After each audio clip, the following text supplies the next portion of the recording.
बच्चों, आज हम सब साइंस पढ़ेंगे। सब बच्चे अपनी अपनी साइंस की बुक डेस्क पे निकाल कर रखें। मैं आ रहा हूँ चेक करने के लिए। Open chapter number 7।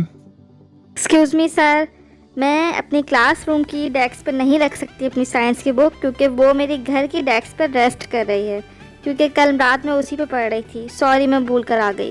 What do you mean हिरा? ये क्या तरीका है आर्ग्यूमेंट करने का? अगर आप अपनी बुक घर पे भूल कर आ गई हैं तो तरीके से बताएं। ये क्या कि वो घर पे रेस्ट कर रही है और मैं नहीं निकाल सकती? कोई मजाक चल रहा है या पढ़ाई चल रही है? आप मुझे बता दें बस। मैंने आपको कहा था कि अपने पेरेंट्स को बुला कर लाइएगा। 2 दिन हो गए, नहीं आया अभी तक वो। Sorry sir, I totally forget. मुझे वाकई में याद नहीं रहा। मैं कल ले आऊँगी। वैसे भी वो आजकल बिजी हैं, घर पे गेस्ट आए हुए हैं इसीलिए। या नंबर दे दूँ आपको, कॉल पे बात कर लें आप उनसे। कॉल कर लें? मुझे कोई फ्रेंडशिप करनी है उनसे? मुझे कंप्लेन करनी है आपकी। आप कल उनको बुला कर लाइएगा। आपकी वजह से और बच्चे भी बहुत डिस्टर्ब होते हैं। पढ़ाई का सारा टाइम वेस्ट होता है आपकी बातों में। बिला वजह की बातें करती हैं आप। एक्सक्यूज़ मी सर, एटलीस्ट सुन तो लीजिए। मैं तकरीबन 2 से 3 बार पूछ चुकी हूँ सर, मैं आई कम इन। अगर मैं विदाउट परमिशन क्लास में एंटर हो जाऊँगी तो उस पर भी आप गुस्सा हो जाएंगे। आप कब से हीरा को डांटने में बिजी हैं। सर, मैं आई कम इन। ओह सॉरी सर, मैंने आपकी बात काट दी। युसरा बेटा, मुझे आपके अंदर भी हीरा वाली आदतें दिख रही हैं। आप उसके साथ रह रहे के प्लीज उसके जैसा मत बनिए। मैं उससे परेशान हूँ। मैं दोनों को नहीं झेल सकता। प्लीज सुधर जाइए आप भी। सर, बेहतर ये कि आप हीरा को ही डांट लें। आप गुस्से में थे, मैंने बीच में बोलकर आपके गुस्से का सारा रुख अपनी तरफ मोड़ लिया। सर, मैं तो सिर्फ क्लास में इंटर की परमिशन मांग रही हूँ। सर, मैं आई कम इन। उफ अल्लाह! सर मैं आए कम इन सुन सुन के मेरा सर पक गया। जाओ जाके बैठ जाओ भाई क्लास में। मेहरबानी करो मुझ पे।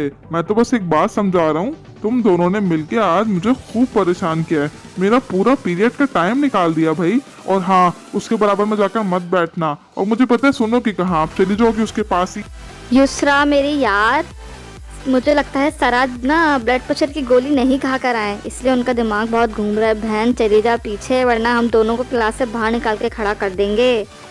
वैसे निकाल दें तो अच्छा है, छुट्टी का टाइम भी होने वाला है। क्यों ना जल्दी छुट्टी हो जाएगी आज हमारी। और वैसे भी बताओ, तुमने दिलाया ना गुस्सा? क्या बात हुई थी जो सर को इतना गुस्सा आ गया? मैं तो सिर्फ पानी पीने गई थी बाहर। 21 तोपों की सलामी दो भाई हमें। सच बोलना अगर गुनाह है तो सजा दो हमें। सिर्फ सच ही बोला था। अच्छा, और बताना कितना मीठा और शहद में डुबोकर सच बोला था आपने? क्या बोला था सच? चलो भाई युसरा, एहसान मानो मेरा। सर के सामने मैंने बीच में बोलकर ना उनका गुस्सा अपनी तरफ कर लिया था। अब इसी खुशी में मुझे कुछ खिलाओ तुम। समोसे खाने का दिल चाह रहा है मेरा।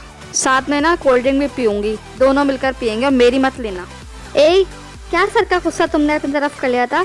बेटा, तुम्हारे आने से पहले वो ठीक ठाक मुझे सुना चुके थे। उनका कोटा पूरा हो गया था, इसीलिए वो खामोश हो गए। वरना भाई वो इतनी आसानी से चुप होने वाले हैं क्या? हर रोज़ नानी याद दिला देते हैं भाई। यार, मुझे लगता है कि वो हमारे पेरेंट्स को बुलाकर कंप्लेन करेंगे। वो इतनी आसानी से खामोश नहीं रहेंगे। 10 बार बोल चुके हैं। अब शायद खुद ही कॉल कर लेंगे सर उनको। तो प्रॉब्लम सॉल्व। हम ऐसा करते हैं कि अपने पेरेंट्स को जाकर सबसे पहले खुद ही बता देते हैं, भाई हमने ऐसा बोला था तो सर ने इतना गुस्सा किया। हमारे सर बहुत गुस्सा करते हैं, ये वो। सही है ना? युसरा मेरी बेटी आ गई। आज कुछ ज़्यादा ही देर कर दिया आपने स्कूल से आने में। कैसा गुजरा आज आपका दिन? और हाँ, मुझे पता है छुट्टी के बाद आप हीरा के साथ ही होंगी ना।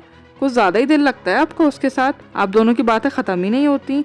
वो मुझे कुछ इतनी ख़ास नहीं लगती वैसे। पता नहीं आपका दिल क्यों लगता है उसके साथ। 1 मिनट मम्मा, ये हीरा से सबको क्या मसला है? घर में आप भी यही बोलती रहती हैं, स्कूल में सर बोलते रहते हैं। वो इतनी अच्छी तो है, उसमें क्या खामी है भाई? और हम दोनों बेस्ट फ्रेंड हैं, अब अलग नहीं होंगे हम। बहुत बनती है मेरी उससे, सारी बात करती हूँ मैं उससे। बेटा, कुछ लड़कियां ना बुरी नहीं होती, लेकिन बहुत ओपन माइंडेड होती हैं। वो बहुत रिलैक्स रहती हैं, लेकिन लड़कियों को इतना रिलैक्स नहीं रहना चाहिए। उनको छोटी छोटी बातों का ख्याल रखना चाहिए। वैसे मम्मा, आप भी तो मुझे यही बातें सिखाती हैं कि हमें सच बोलते हुए डरना नहीं चाहिए और खुद एतमाद होना चाहिए और खुद पे भरोसा सबसे ज़्यादा करना चाहिए।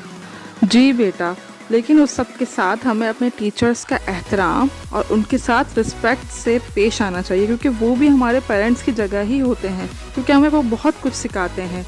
लेकिन बेटा टीचर्स से बहुत ज़्यादा कंप्लेन मिलती रहती है हिरा की, इसीलिए मुझे वो लड़की नहीं पसंद बिल्कुल। चलो अब मैं खाना लगा रही हूँ, आ जाओ तुम। एक मिनट मम्मा, मैंने इतनी सारी फ्रेंड्स बनाई हैं अपनी लाइफ में, लेकिन जो खुशी मुझे हिरा के साथ मिलती है वो मुझे किसी और के साथ नहीं मिलती। आप मुझे क्यों उससे अलहदा होने का बोल रही हैं? मैं नहीं रह सकती उसके बगैर। नहीं बेटा, मैं आपको उससे अलहदा होने का नहीं बोल रही, बस मैं ये कह रही हूँ कि हर चीज़ एक लिमिट में अच्छी लगती है। आप कुछ ज़्यादा ही इन्वॉल्व हो रही हो उसमें, ज़्यादा इन्वॉल्व होगी तो ख़ुद भी उसके जैसी हो जाओगी। प्लीज़ उसकी जैसी मत बनना, वो बहुत रूड है। इन बातों में उलझाकर मेरा मूड भी ऑफ कर दिया आपने। मम्मा, आपको पता है सर भी आजकल मुझसे बहुत नाराज़ रहने लग गए हैं। पहले वो मेरी इतनी तारीफ़ करते थे कि मैं बहुत अच्छा पढ़ती हूँ, लेकिन अब वो मेरी बहुत ज़्यादा इंसल्ट करने लग गए हैं कि मैं बिल्कुल हिरा की जैसी होती जा रही हूँ। मम्मा मैं क्या करूँ? युसरा मेरी बेटी, मैं जानती हूँ आप बहुत ज़्यादा अच्छी हो और बहुत अच्छा पढ़ती हो और बहुत लायक हो, इसीलिए कह रही हूँ बेटा ऐसे दोस्त बनाओ जो वाकई में अच्छे हों, जिनके साथ रहकर आप बहुत अच्छी बातें सीखो। टीचर्स का अदब करना, उनके किस तरीके से बात करते हैं, ये सब सीखना। मम्मा मैं आपसे वादा करती हूँ कि मैं अब हिरा से कोई दोस्ती ज़्यादा नहीं बढ़ाऊँगी और कोशिश करूँगी कि वो भी सुधर जाए, वो टीचर्स का मजाक नहीं उड़ाए।